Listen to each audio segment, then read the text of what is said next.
Welcome to the Slop Temple. We pray this video helps.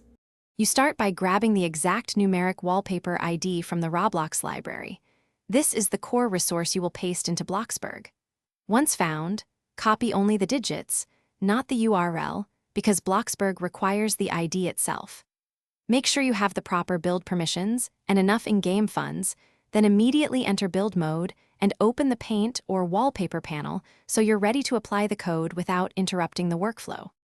Now you paste that numeric ID into the custom wallpaper or decal field inside build mode. You'll see a preview appear on a sample wall. This lets you confirm the pattern and orientation. Once satisfied, adjust scale and rotation to match corners and seams, then choose whether to apply to one wall, multiple selected walls, or entire room. Doing it stepwise prevents misaligned seams and keeps performance smooth while you test variations before committing.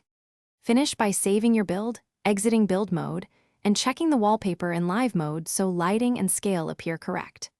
If the texture fails to load, double-check the numeric ID and make sure the decal is public and is the right asset type. Private or wrong asset types won't show.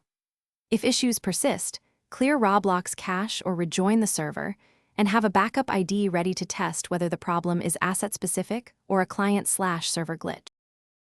Thanks for watching. Consider subscribing if we helped you.